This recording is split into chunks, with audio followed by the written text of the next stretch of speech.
सकल कथा तीन सबई सुनाई जे बय बिरिद सयाने। જે સમજુ વયોવૃદ્ધ હતા એમણે ભગવાનના વનવાસની યાત્રાની સૌ સમજ કઈ સંભળાવી, અરે આ તો બન હી ચલે, આ તો વનમાં જઈ રહ્યા છે. પિતુ આયસ ઉપાય, પિતાની આજ્ઞાનું પાલન કરીને આ જઈ રહ્યા છે. એ દશરથના પુત્ર છે, ભગવાન છે, સ્વયં રામ. રામ એમનું નામ છે.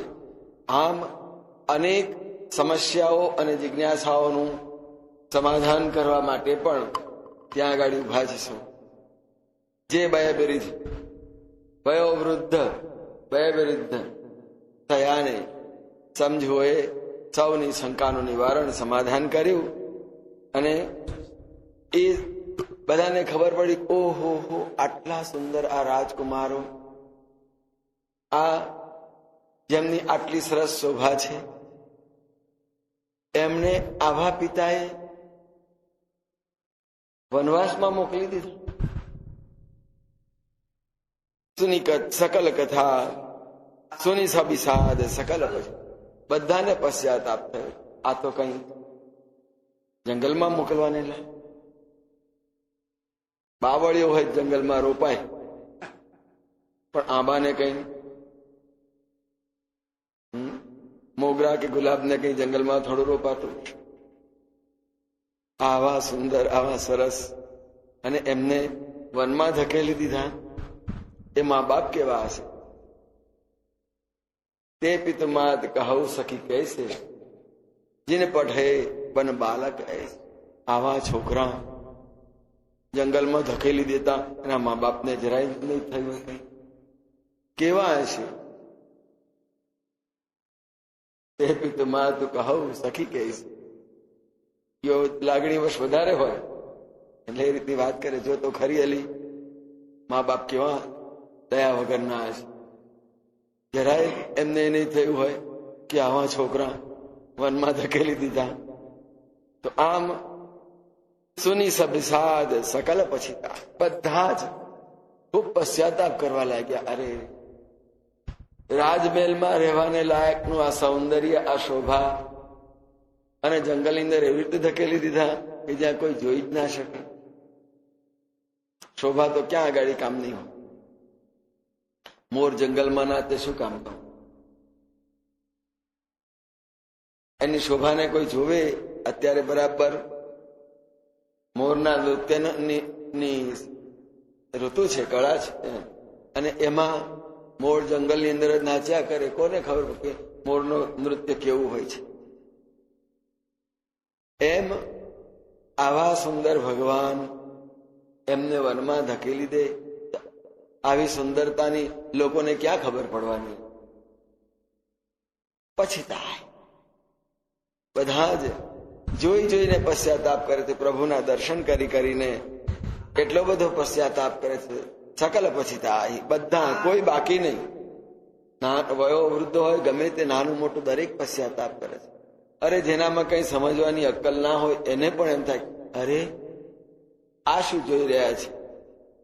જે કોઈ દિવસ જોવાનું ન હોય એને આજે આ આંખે અમારે જોવાનો વારો આવ્યો.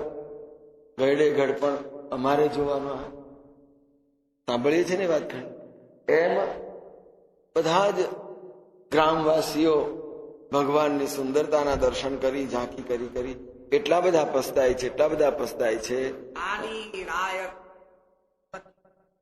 અરે, રાણીએ માગતા વિચાર ન કર્યો, રાજાએ આપતા વિચાર ન કર્યો, બંને જણે સારું નથી કર્યું.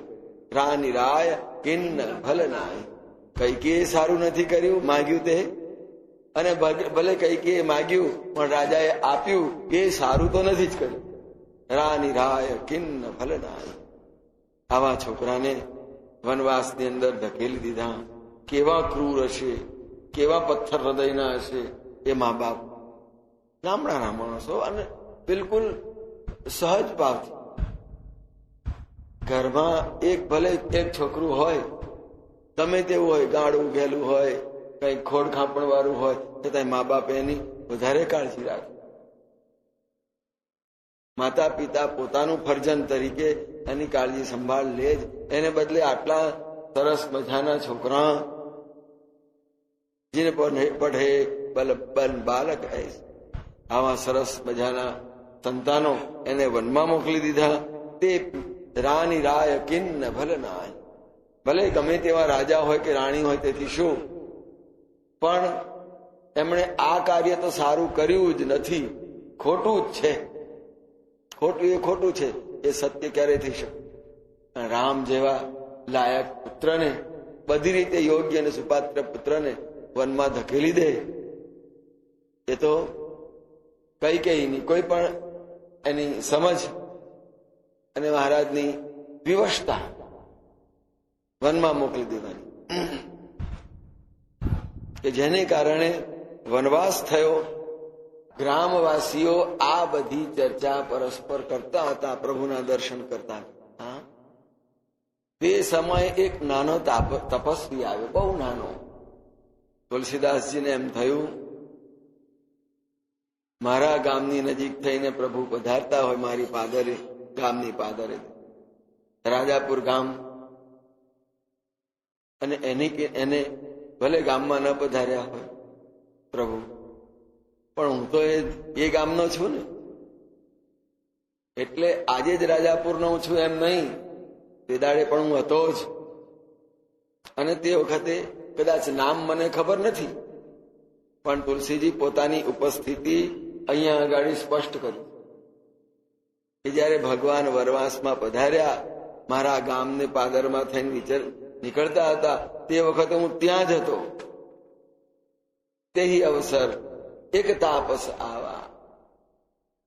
અત્યારે તુલસીદાસી તો 87 વર્ષના તપસ્વી તો સાધુ તો છે જ, પોતાને સાધુ તરીકે જ રાખી. આજે સાધુ છે, અને તે દાડે પણ તેજ પુંજ લઘુ બયસ સુહાવા. તે દાડે નાનો હતો હું બહુ. તેજ પુંજ લઘુ બયસ, તે અવસર એક તાપસ. એક નાનો તપસ્વી એ રાજાપુરના ભાગોળે પાદરના કિનારે ભગવાનના દર્શન કરવા માટે એ દોડતા પહોંચી ગયો. એક તાપસ. અને એ તાપસ એટલે કોણ? તુલસીદાસજી ત્યાં નામ જ નથી લખતા, પણ એ પોતે હું કવિ તરીકે પોતે કહી દે છે. કવિ અલખિત ગતિ, કવિને ન સમજાય એવી એ ગતિ છે. અને તુલસીદાસજીએ વૈરાગી વૈષ્ણવ હતા, એટલે કવિ અલખિત ગતિ વેશ વૈરાગી. વૈરાગી સાધુ આવે છે, વૈરાગી વૈષ્ણવ કહેવાય. જેમ 10 નામી સંન્યાસી કહેવાય, એમ વૈરાગી વૈષ્ણવ. તેમણે કહી દીધું કે સ્પષ્ટ રીતે એક તાપસ હતો, નાની ઉંમર હતી. અત્યારે તો ગરડો થયો છે, પણ તે દાડ તો ભગવાન જયારે વનવાસમાં જતા ત્યારે બહુ નાનો હતો, પણ તપસ્વીના રૂપમાં હતો. પેશ બિરાગી,